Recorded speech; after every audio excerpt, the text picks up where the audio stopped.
तो आज हम कक्षा 10वीं की जो गणित का पेपर हुआ है उसका सॉल्यूशन आप लोगों को देंगे। तो जिसमें से देखेंगे कि इसमें 1 से लेकर के 5 तक वस्तुनिष्ठ प्रश्न दिए गए हैं, 6 से लेकर के 23 तक आंतरिक विकल्प प्रश्न। और इसमें से देखेंगे पहला क्वेश्चन आता है, सही विकल्प चुनकर लिखिए। लिखा क्या हुआ है, द्विघात बहुपद ax स्क्वायर धन bx का आलेख का प्रकार होता है सरल रेखा, समांतर रेखा, परवलय, वक्र रेखा। तो इसका सही आंसर हो जाएगा परवलय। इसके बाद आता है रैखिक समीकरण युग्म ax स्क्वायर a1x धन b1y धन c बराबर 0 एवं a2x धन b2y धन c2 बराबर 0 आश्रित एवं संगत होता है। तो आश्रित संगत किसमें होता है, अनंतः अनेक हल में, यानी a1/a2 b1/b2 c1/c2। इसलिए इसका आंसर क्या हो जाएगा, सी हो जाएगा। इसके बाद आते हैं द्विघात बहुपद एक्स स्क्वायर धन बी एक्स धन सी के कोई मूल वास्तविक नहीं होते यदि, कब नहीं होते हैं, यदि डी का मान क्या होता है, यहाँ पास पहले लिखा है B square plus 4ac is greater than 0, ये हो नहीं सकता। तो दूसरा लिखा हुआ है बी स्क्वायर माइनस 4ac बराबर 0, ये नहीं होता है।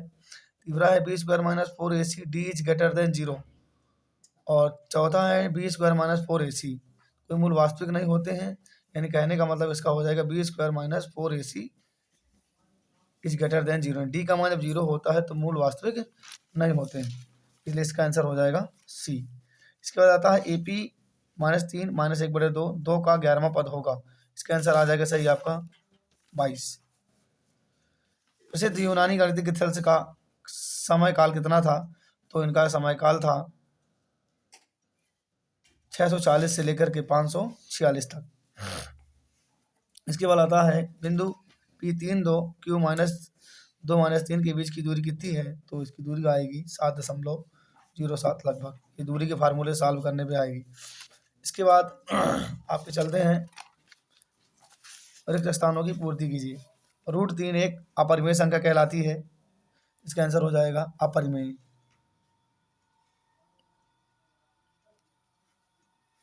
इसके बाद आता है चर यक्ष के बहुपद px में यक्ष की उच्चतम घात कहलाती है, तो क्या कहलाती है इसकी, डिग्री।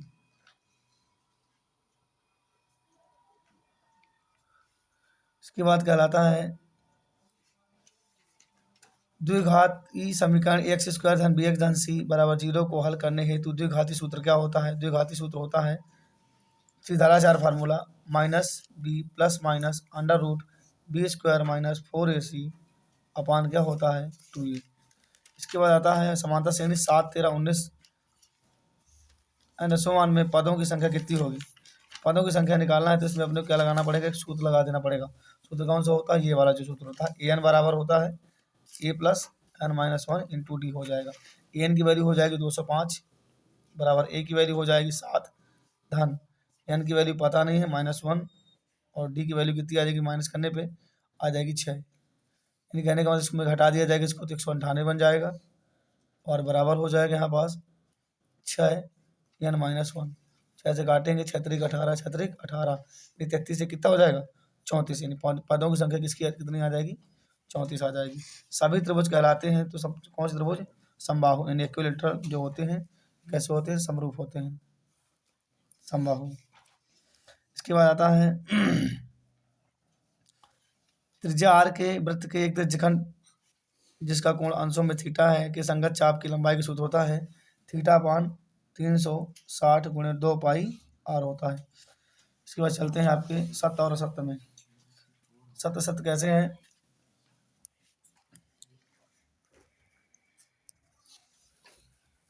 निम्नलिखित में से सत्य सत्य का चयन कीजिए। वृत्त को दो बिंदुओं पर प्रतिच्छेद करने वाली रेखा को तिर्यक छेदी रेखा कहते हैं, बिल्कुल सही। यदि जो तिर्यक छेदी रेखा होती है, जैसे ये कोई वृत्त है, दो ही बिंदुओं पर क्या करती है, प्रतिच्छेद करती है, इसलिए हो जाएगी ये तिर्यक छेदी रेखा, सत्य है।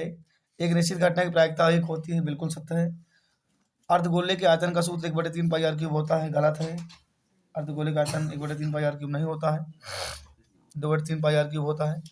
त्रिकोणमितीय अनुपातों की सहायता से किसी वस्तु की ऊंचाई, लंबाई या सुदूर वस्तुओं के बीच की दूरी ज्ञात की जाती है, बिल्कुल सही। दिए हुए प्रेक्षणों में से वह मान जो सबसे अधिक बार कहलाता माध्य कहलाता नहीं बारंबारता कहलाता है, यानी मॉड माध्य गलत हो जाएगा क्योंकि ये माध्य बोले इसलिए।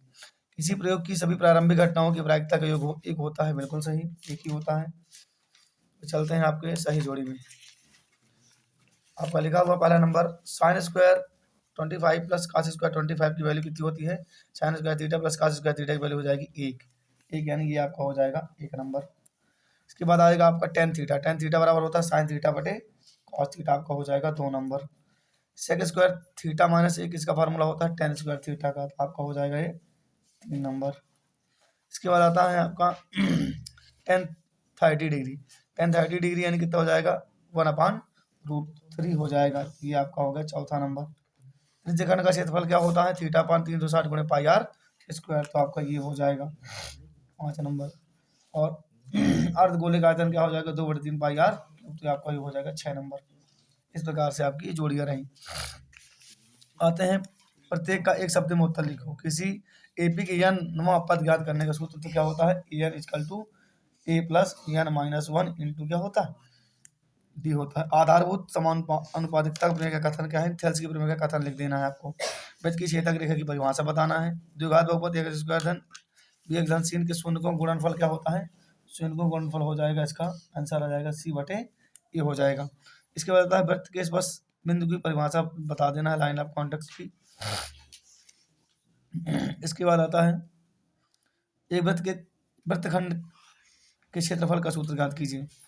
कि वृत्तखंड का क्षेत्रफल ज्ञात करना है, तो वृत्तखंड का क्षेत्रफल निकालने के लिए हमको क्या निकालना पड़ता है? मैंने बताया था कि यदि आप लोग क्या करेंगे पूरे वृत्त के क्षेत्रफल में त्रिज्यखंड का क्षेत्रफल माइनस कर देंगे तो आपका आंसर क्या आ जाएगा? वृत्तखंड का क्षेत्रफल। ठीक है, इसी प्रकार से और क्वेश्चन इसमें दिए गए, इसमें SCF निकालना था आप लोगों को 140 का अभाज्य गुणनखंड जो कि आपको बताया गया था। इसके बाद आता है आपका क्वेश्चन 7 द्विघात बहुपद 3x square minus x minus 7 के शून्य ज्ञात कीजिए। ये भी अच्छा क्वेश्चन था, केवल शून्य का निकाल देना था। और इसके बाद योगफल और गुणनफल दिया था, तो उसमें कंपेयरिंग करके इसकी वैल्यू निकाल देना था। इसके बाद इसमें ये बताना था इस क्वेश्चन में कि संगत है या क्या असंगत है, रिलेशन था। इसके बाद इस क्वेश्चन को भी आप लोगों को बताया गया था विलोपन विधि, किसी विधि से आप लोग इसको सॉल्व कर सकते थे। इसके बाद दी हुई एपी के अगले 2 पद ज्ञात कीजिए। इस एपी के आगे के 2 पद निकाल देना है।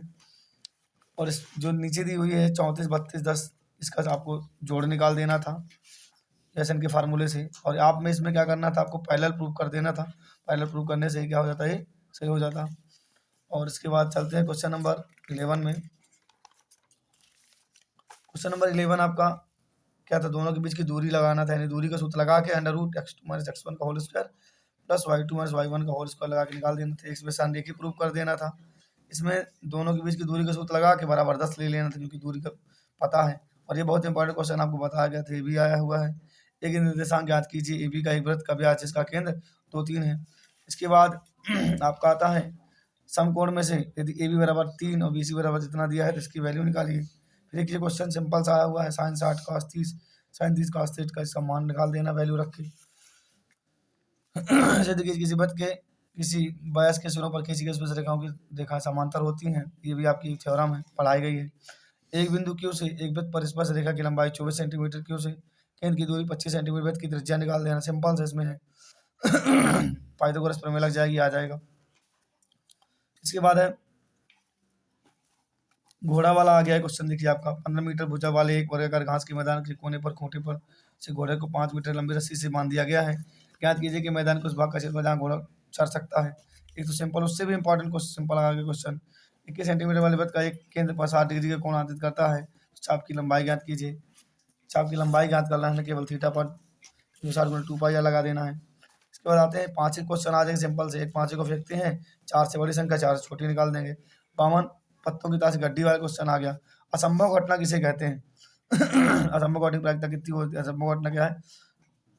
जो कभी संभव नहीं होती उसको असंभव घटना कहा जाता है। उसकी प्रायिकता हमेशा शून्य मानी जाती है।